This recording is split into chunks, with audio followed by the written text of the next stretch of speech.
Bonsoir, bienvenue, merci de regarder Face à Face. Bonsoir Muriel Kabil. Bonsoir Barbara. Comment ça va? Ça va et toi? Super, ben je suis ravie de te rencontrer. On va se dire tu Oui, me en fait, tutoies. désolée, j'ai Non, commencé non, avec on un ne se connaît tu. pas tant que ça, mais j'accepte le tutoiement Écoute, avec merci grand beaucoup, plaisir. je suis désolée pour le naturel. Non, mais tu fais bien Muriel. Merci en tout cas d'avoir accepté mon invitation. Alors tu es de passage en Martinique, parce que tu vis pas en Martinique, mais tu viens parler d'une grande manifestation qui aura lieu donc les 23 et 24 novembre 2025 C'est ça. à Lyon. Ça s'appelle Afro Excellence Awards. Exact. Mais avant, on va parler de toi avec ce look-là. Alors Ah, là, tu n'as pas de cheveux. voilà, là j'ai plus de cheveux, ça y est. Mais c'est presque, mais comment dire, c'est ton outil de travail, les cheveux. C'est mon outil de travail, mais je pense que là, ça fait quand même 10 ans que je portais mon afro et Oui. le but pour moi, c'était aussi de passer un message. Oui. Je pense que le message est fort et il est passé. Aujourd'hui, je vois le nombre de personnes qui véhiculent avec leurs propres cheveux. Oui.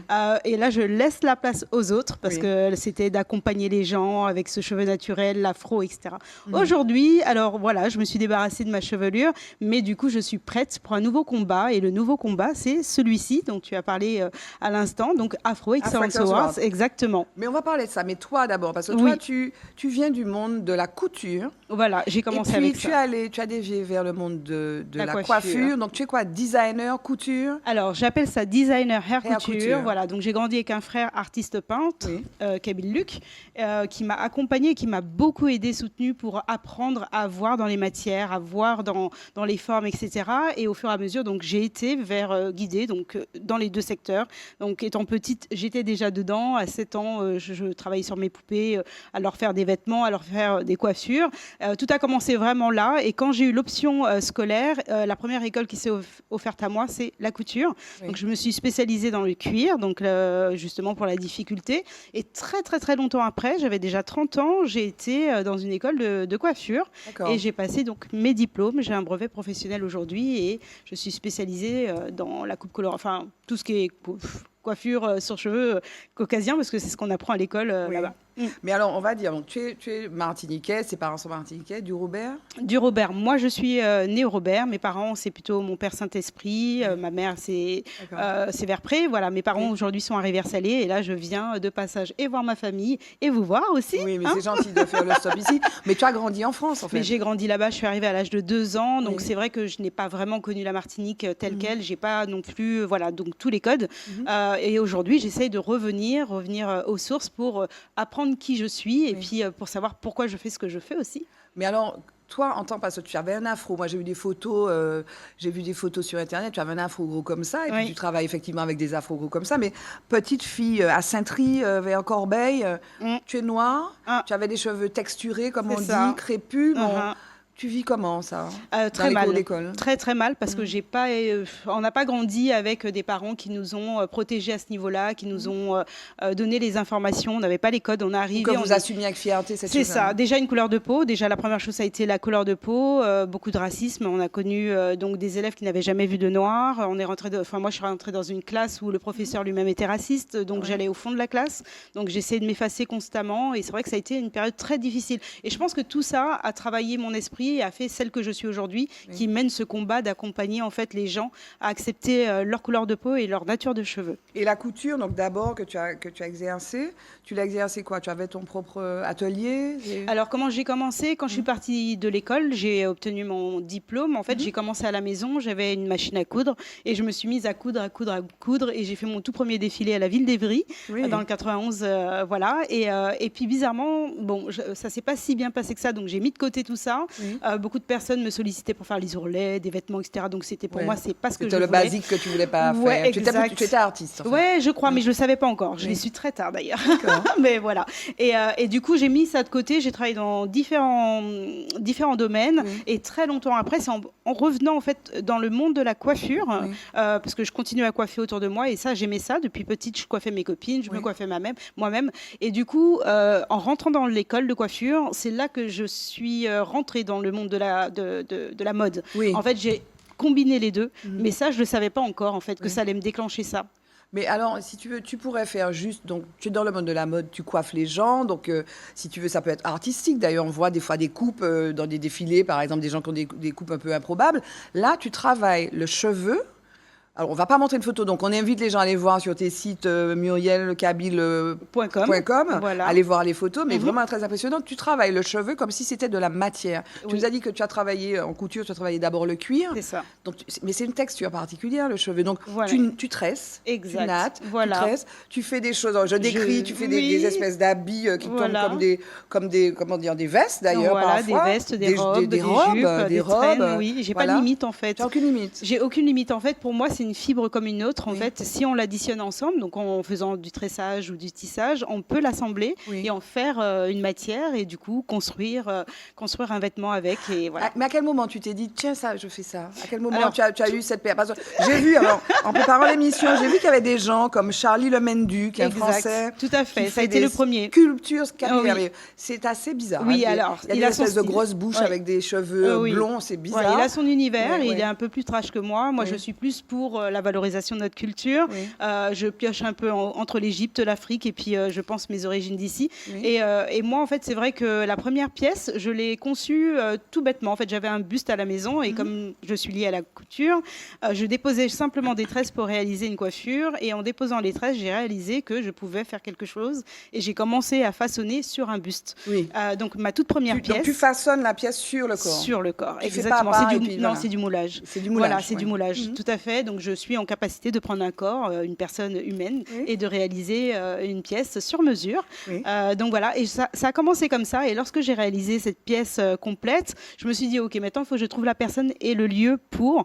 Et j'ai eu l'occasion d'aller au Festival de Cannes, donc en 2014 avant, pour faire mes repérages. Donc une amie m'a invitée à y participer, et je me suis dit, il faut absolument que je revienne ici. Voilà. Et là, je suis tombée sur Stéphanie Lambert, qui a monté les marches avec et là on voit d'ailleurs cette image. Voilà, et c'était un moment émouvant. Voilà. Et depuis, tu es retournée à Cannes? Et oui, tout à fait. Je suis retournée à Cannes avec un autre mannequin, et là, c'était pour la valorisation de l'afro. Donc, j'ai mis le plus gros afro au Festival de Cannes. Ah oui, là aussi, on le voit. Voilà, énorme.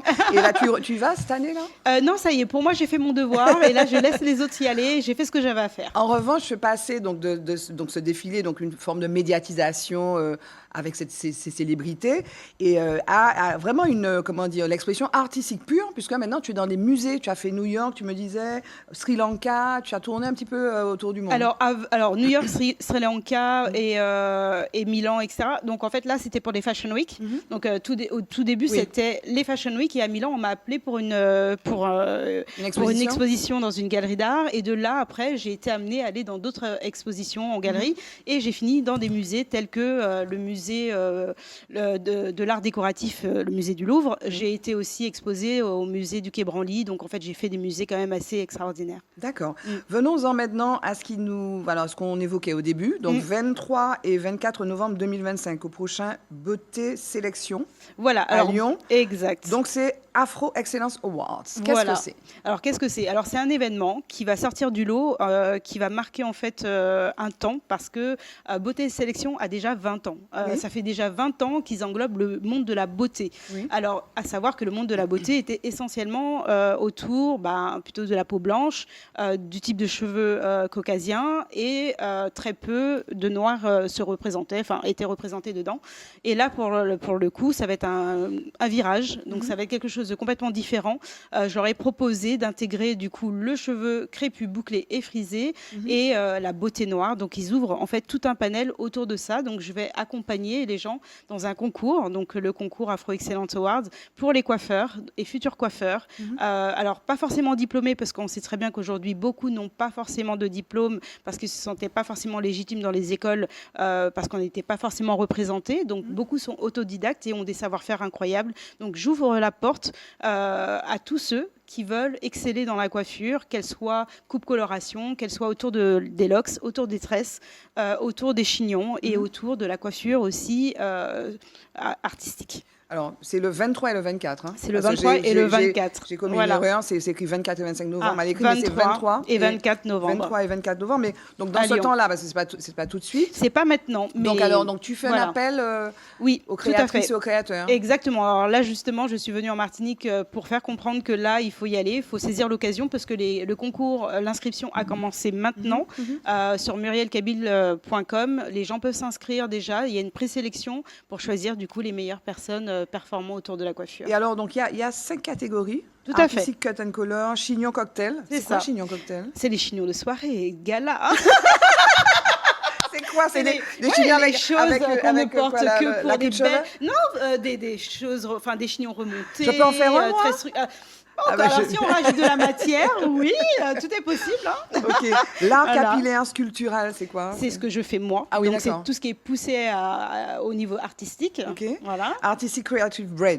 Alors là, on est dans la C'est tresse. les Il y a nattes, des c'est les gens tresses, qui sont oui. spécialisés, ils font Oui. des choses incroyables avec de la tresse. C'est très à la mode, ça. Ah, c'est très Toutes à les la jeunes mode. filles, par exemple, en Incroyable. Martinique, se coiffent comme Ah ça. oui. Et on n'a plus peur maintenant, tu sais. Enfin bon, si on a eu peur une fois ou un jour, on n'a plus peur de mettre des rajouts pour Oui. faire de longues tresses. Exactement. Maintenant, Et ça puis fait partie d'un on fait tout, des en sculptures, fait. effectivement. Alors c'est vrai qu'en Afrique, ça fait partie de la Oui. culture. Ici, beaucoup moins. Mais maintenant, les gens ont compris pour avoir de la matière et même pour protéger aussi le cheveu, on utilise des rajouts, en fait. Bon, on dit plus chiver l'État. On disait au Kamete chiver l'État. Voilà, oui, j'ai entendu ce. Oui, tout Ah à bon, on fait. disait ça, Oui, hein. oui, bien sûr, parce qu'on l'a payé. Donc, Ouais. et on paye Et- la taxe. Et enfin, artistic Mais oui. creative locks, donc les locks. Alors, c'est la coiffure sur locks. D'accord. Donc, il y a des gens qui sont vraiment spécialisés et incroyables. Ils font des choses de dingue. Et on voit tout ça sur les réseaux. Et moi, j'ai envie de le voir sur un événement. Voilà, mais il y aura une présélection. Donc les gens, donc, Oui. ils vont aller sur ton site, ils vont se Voilà. préinscrire. Tout à fait. Tu vas les sélectionner? Alors, ils doivent envoyer 3 photos, Oui. cibler en fait, du coup, la catégorie. D'accord, il Et faut ils doivent choisir en une choisir catégorie. une seule. D'accord. Et une fois qu'ils ont ciblé, ils envoient 3 photos dans la même identité que la catégorie. Donc, en fait, il D'accord. faut que ça représente afin qu'on puisse voir les compétences de la personne. Et à D'accord. partir de ça, il y aura une sélection, bien évidemment. On Et- prendra les meilleurs. Et ils vont gagner quoi à la fin, les gens? Alors déjà une représentation sur scène, une représentation dans un lieu où ils n'avaient pas L'accès. l'opportunité et l'accès, tout Oui. à fait, et le fait de pouvoir se faire remarquer, et puis moi, de m'accompagner. Médiatisation. Exactement, et puis de pouvoir m'accompagner, parce que ceux qui vont réussir vont pouvoir m'accompagner à réaliser un show avec leur travail. C'est un peu le but aujourd'hui, c'est de leur Ok. ouvrir l'opportunité d'être Les sur portes. scène. Voilà. Bon, en tout cas, Muriel, Et je il y pense aura que- plein de cadeaux aussi. Oui, hein, oui. des partenaires. Merci beaucoup. Voilà. Voilà, je pense qu'on va en reparler d'ici Oui, on là. en reparlera. En tout cas, merci d'être passé sur Merci le plateau à de toi, Face à Barbara. Face sur ATV. Merci beaucoup. Merci à tout le monde. Et puis donc allez sur le site murielkabyle.com. Merci à vous de nous avoir suivis. Je vous retrouve pour un prochain Face à Face sur ATV. Bye bye, à bientôt.